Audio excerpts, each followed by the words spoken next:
desde nuestros estudios centrales ubicados en Loma de Tizcapa, en Managua, Nicaragua, América Central.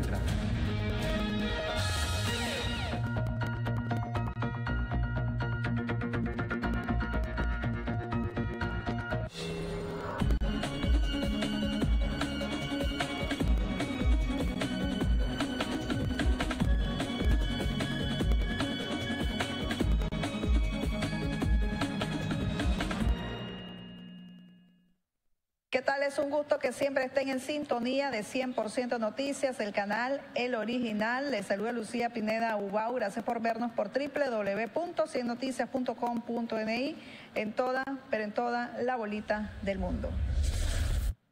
El homicidio del esposo de la defensora de los derechos humanos, María Luisa Acosta Castellón, que ocurrió en el año 2002 en Bluefields, salió nuevamente a relucir esta semana, luego que la Corte Interamericana de Derechos Humanos responsabilizó al Estado de Nicaragua por violación del derecho de acceso a la justicia en contra de la señora Acosta, en el caso pues del homicidio de su esposo Francisco García Valle. Nicaragua pues tuvo una insuficiente respuesta investigativa y judicial respecto al homicidio de Francisco García Valle, esposo de la señora Acosta, dice la Corte Interamericana de los Derechos Humanos en parte de la sentencia. La señora Acosta esperó más de 15 años por justicia y en todo momento pues cuestionó que el judicial que llevó el caso pues no se investigó la hipótesis de que su esposo pudo haber sido asesinado por personas que tenían pues intereses y podían verse afectados por las actividades de defensa de los pueblos indígenas que realizaba doña María Luisa Acosta. En su momento la Corte Suprema de Justicia prácticamente pues cerró filas con el juez y la única vía que se abrió fue la internacional y fue pues hasta esta semana que dieron su sentencia. Bueno, tengo aquí en el estudio a María Luisa Acosta y a Wendy Flores del CENIT. Gracias por acompañarnos aquí a ambas a explicar un poco pues este caso.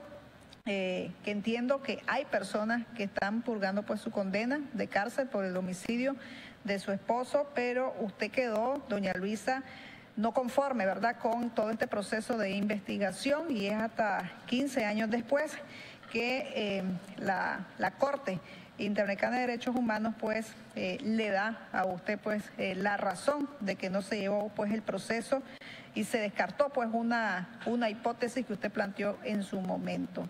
¿Qué es lo que implica y cuál es el impacto de esta sentencia que da la Corte para el país?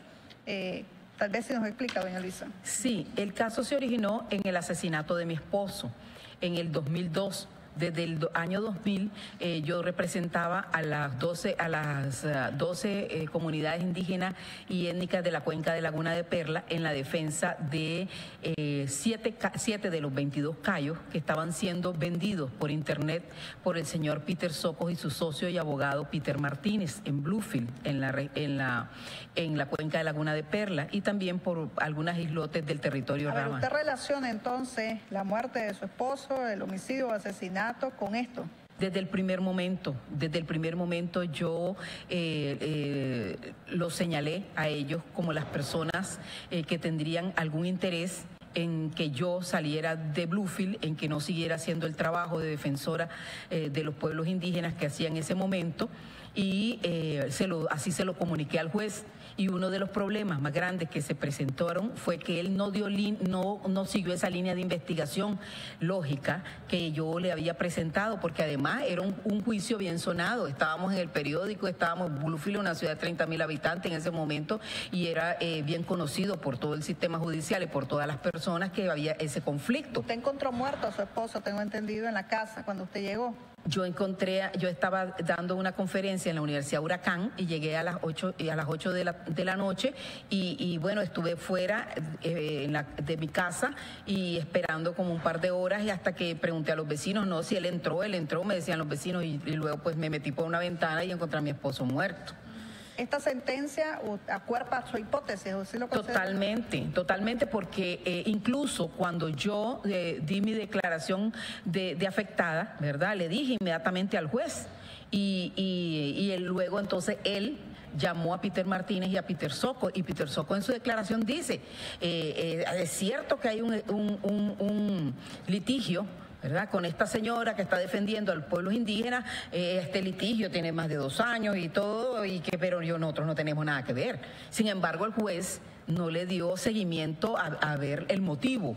Y lo que hubo fue la condena de 2 personas que desde Managua llegaron ahí a matarnos, 2 personas que no nos conocían, 2 personas que no nos robaron, 2 personas que no tenían ningún tipo de vinculación, y que posteriormente se supo que uno de ellos, el que era como el que mandaba a los otros 2, es Iván Argüello Rivera, que actualmente está purgando su condena, y él fue chofer y guardaespaldas de Peter Socko aquí en Managua.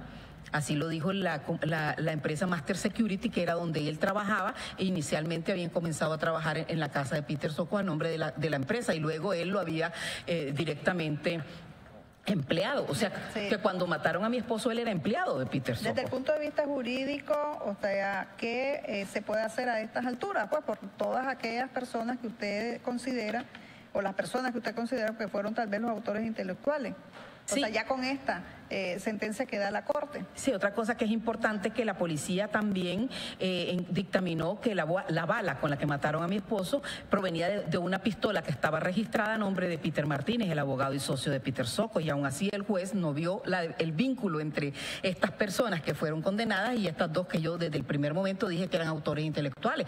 Por eso la Comisión Interamericana, primeramente, porque uno va primero a la comisión y la comisión luego pasa el caso junto con nosotros a la Corte, lo caracterizó como las actividades de este juez como actividades de encubrimiento. O sea, no fue por error que él dio este fallo de sobreseerlos definitivamente, sino que lo hizo de acuerdo a lo que ellos leyeron en el expediente, de acuerdo a lo que la ley establecía y de acuerdo a las acciones de él, llegaron a esa conclusión. La llegó primero a la comisión y luego llegó a la Corte. O sea, que no fue por error.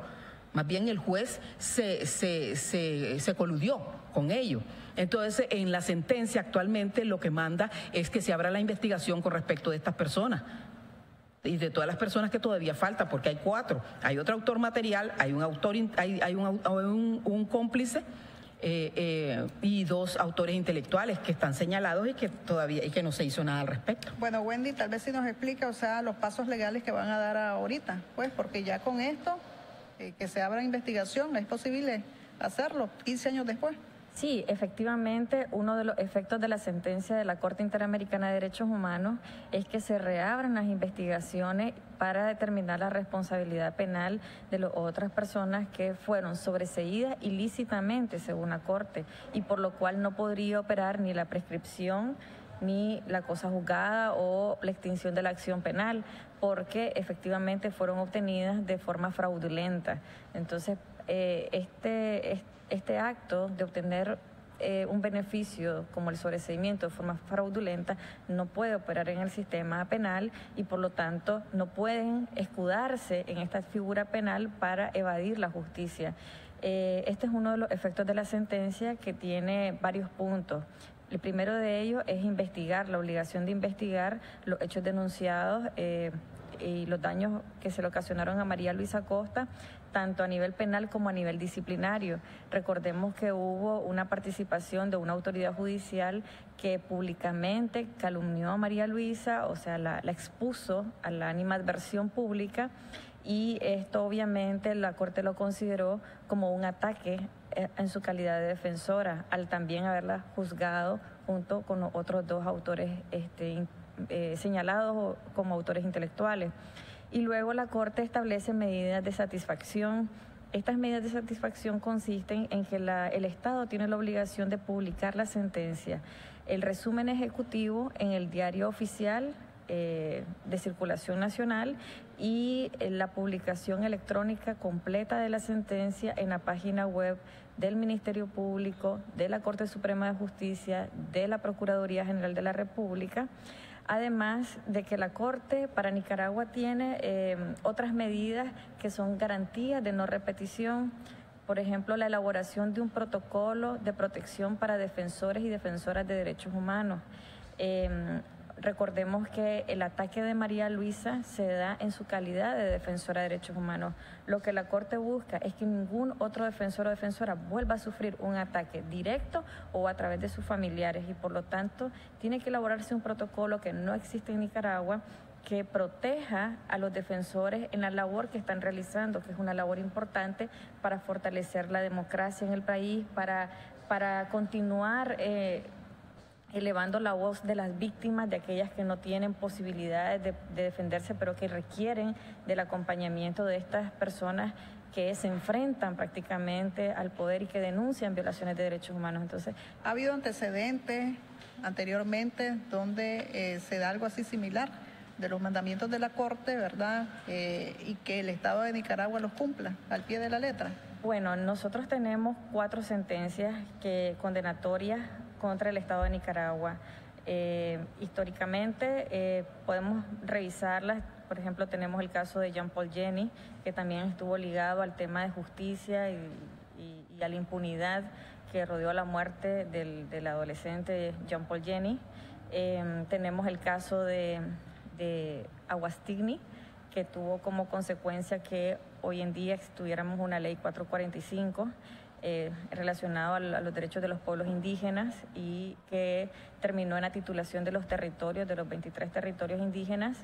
Tenemos el caso de Yátama también, que Nicaragua fue condenado por el hecho de que el Consejo Supremo Electoral prohibió o inhibió que Yátama participara como una organización indígena, y que recurriera a la Corte Suprema de Justicia de una resolución del Consejo. En esta ocasión, la Corte Suprema de Justicia dijo que no cabían los recursos contra las resoluciones del Consejo Supremo Electoral, y la Corte Interamericana ordena reformar la ley electoral. Sin embargo, esta sentencia no ha sido cumplida por Nicaragua, no se ha reformado el sistema electoral, no se han permitido los recursos para los partidos políticos o las personas afectadas por resoluciones del Consejo.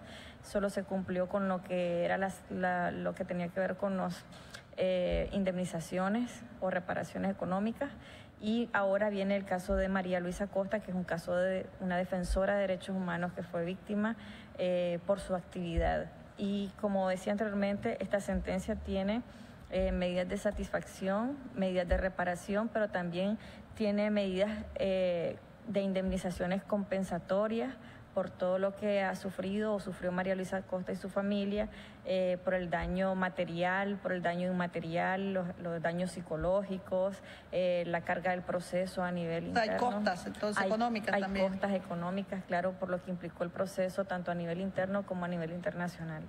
Vamos a hacer una breve pausa y precisamente pues vamos a hablar de las costas después de la pausa comercial sobre este caso, porque fue bastante sonado en su momento en el año 2002, y 15 años después, más de 15 años después, se da esta sentencia de parte de la Corte Interamericana de los Derechos Humanos. Una pausa y regresamos.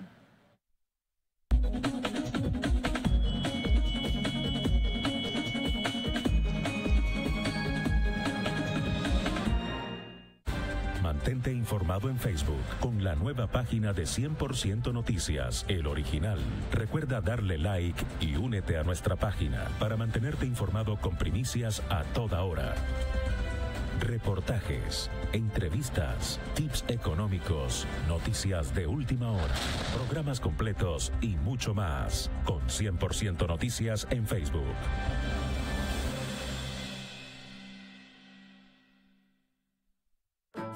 En Nicaragua se estima que 14.000 pescadores artesanales sostienen directamente a 81.000 personas en 112 comunidades costeras. La cadena productiva de la pesca artesanal aporta a los mercados locales, el turismo, las exportaciones y la seguridad alimentaria de las comunidades. La pesca artesanal no debe desaparecer. La sostenibilidad de la pesquería requiere una forma innovadora de manejo. La pesca responsable es una necesidad cada vez más urgente. Atención pequeños y medianos empresarios. 100% Noticias le da la oportunidad de llegar a sus clientes a través de la televisión. Contáctenos y conozca nuestros planes especiales para pymes. Y si decide aliarse con nosotros, le obsequiamos su video publicitario. Llámenos al 8663-4308 y sea parte de la familia de 100% Noticias. Mantente informado en cualquier lugar, a cualquier momento, con la aplicación móvil de 100% Noticias. Encuéntrala ya en Google Play Store y Apple App Store. Solo ingresa la palabra 100% Noticias, tap para ingresar y tap al botón de instalar. En tu pantalla encontrarás el icono de la aplicación. Ahora tendrás 100% Noticias en un solo lugar. Notificaciones de las noticias más importantes. Señal en vivo. Actualizaciones de Facebook y Twitter. Archivos en YouTube y fotos. Conviértete en la persona mejor informada con 100% Noticias, la aplicación. Descárgala hoy mismo.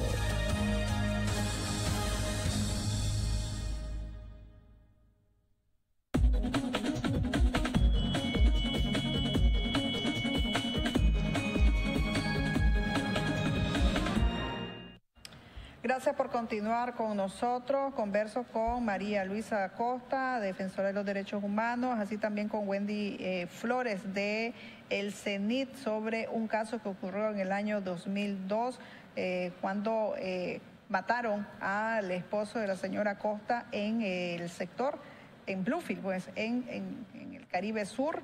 Se procesó a personas en su momento, pero la insatisfacción pues de la parte ofendida pues llevó el caso hasta la vía internacional, porque a lo interno no se investigó una hipótesis de posible asesinato, que haya sido un asesinato vinculado pues a todas las acciones de defensa de los pueblos indígenas que realizaba pues la señora Acosta. Bueno, quería saber más o menos las costas de esta sentencia, o sea, ¿hay alguna indemnización que tiene que dar el Estado de Nicaragua a la señora Acosta, Wendy? Sí, la Corte fija en equidad indemnizaciones por daño inmaterial y por lucro cesante, por todo lo que implicó el hecho de que María Luisa Acosta tuvo que trasladarse desde Bluefield a Chinandega por su seguridad, porque tenían negocios y perdieron todo lo que eran sus bienes, porque dejó de trabajar inclusive para defenderse durante más de 2 años de los procesos legales que incoaron en su contra. Entonces, por ejemplo, por daño material fija la Corte $22,000, por lucro cesante la Corte fija $25,000. Luego la Corte fija por daño inmaterial, que son todas las lesiones psicológicas, las afectaciones emocionales y el impacto que tuvo la muerte de su esposo en ella y en sus hijos, $20,000 para ella, para cada uno de sus 2 hijos, para la mamá y el papá de don Francisco. Y también se fijan por las costas legales $20,000 para la organización Calpi que llevó el litigio, $15,000 para Sedjucan, $15,000 para CENIT, por todos los gastos que se llevaron a nivel internacional. Casi $200,000 son. Sí, $237,000 en total, que son fijados en equidad, valorando todas las circunstancias del caso, lo que llevó un proceso de 15 años y todo el impacto. ¿Eso lo tiene que pagar el Estado de Nicaragua? Eso lo tiene que pagar el Estado de Nicaragua. Efectivamente, es parte de la condena y de la responsabilidad que ahora tiene, precisamente por las violaciones de derechos humanos que cometió durante el proceso. ¿En qué fecha? ¿Se fija algún límite? Sí, hay un plazo de 1 año para que se cumpla. El Estado tiene que presentar un cronograma dentro de un periodo de 6 meses de cómo va a cumplir esta sentencia. Se involucran diferentes actores del Estado, por ejemplo, la Procuraduría de Derechos Humanos queda encargada prácticamente de dirigir lo que tiene que ver con el protocolo para protección a defensores, en conjunto con la sociedad civil, con defensoras y defensoras de derechos humanos. Es un protocolo que se tiene que hacer de forma articulada, no lo puede hacer solo el Estado, ¿verdad?, pero tiene que hacer en consenso con las organizaciones.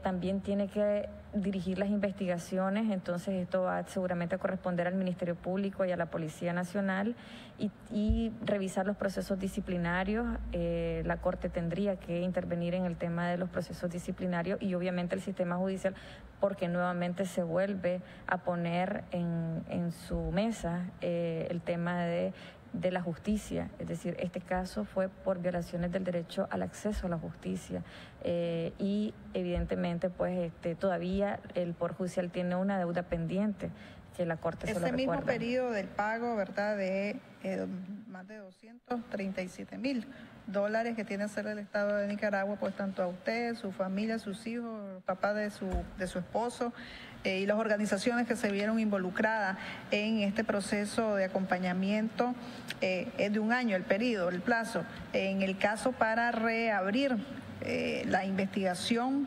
y hacer pues un proceso judicial a las otras personas que usted considera que están implicadas, también es el mismo plazo de un año. A partir de un día después de haberse notificado la sentencia, el 27 se notificó, a partir del 28 de abril el Estado tiene que comenzar a cumplir con la sentencia.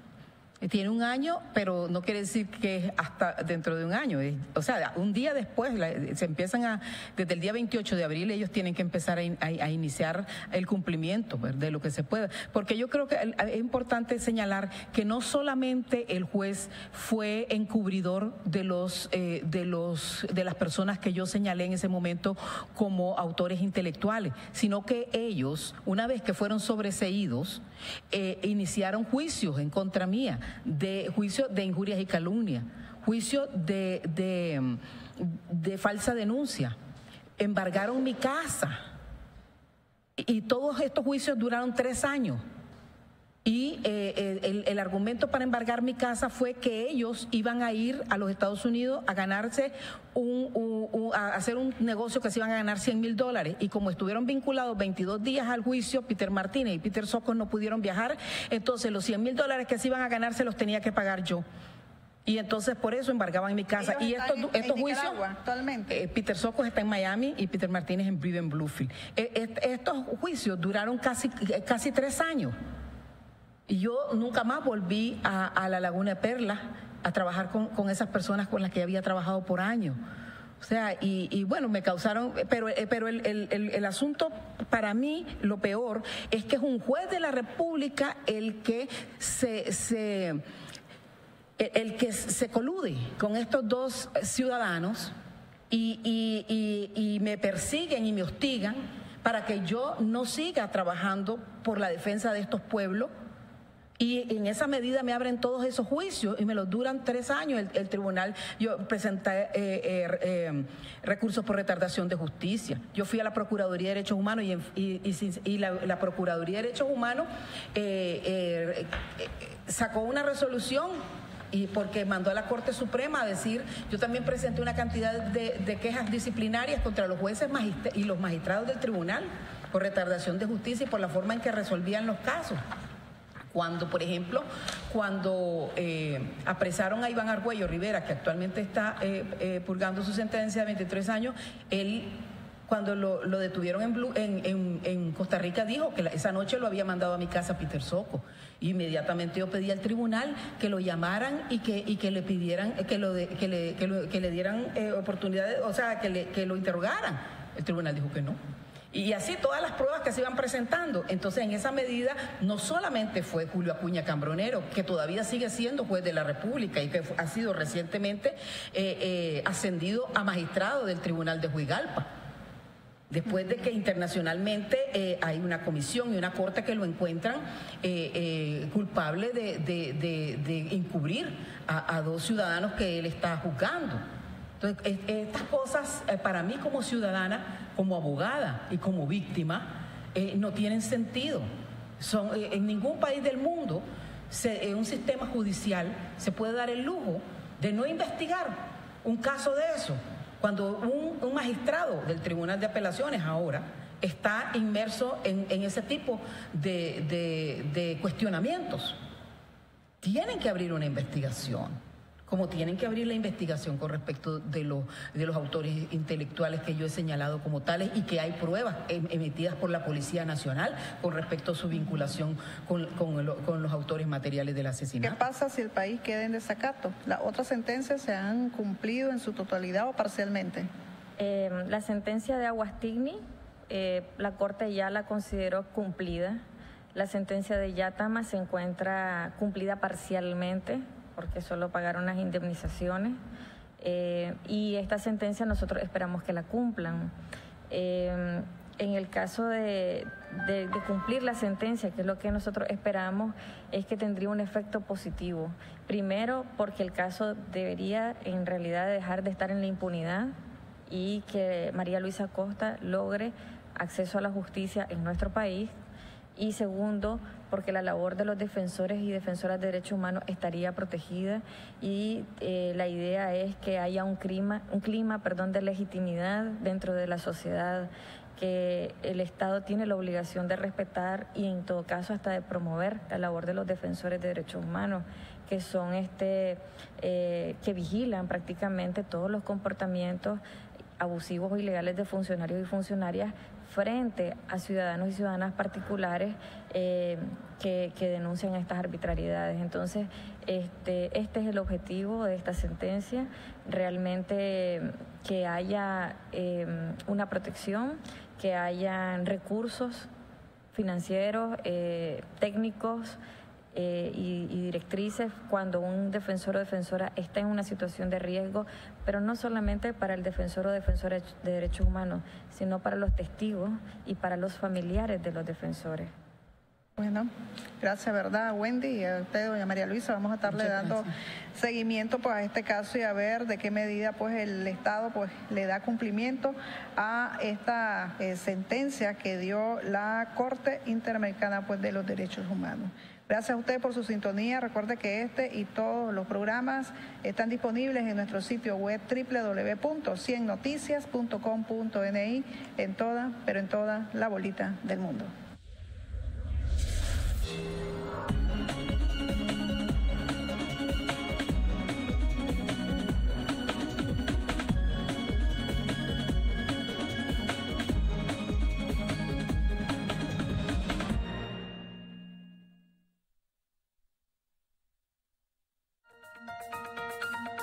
Usted está en sintonía con 100% Noticias, el canal con primicias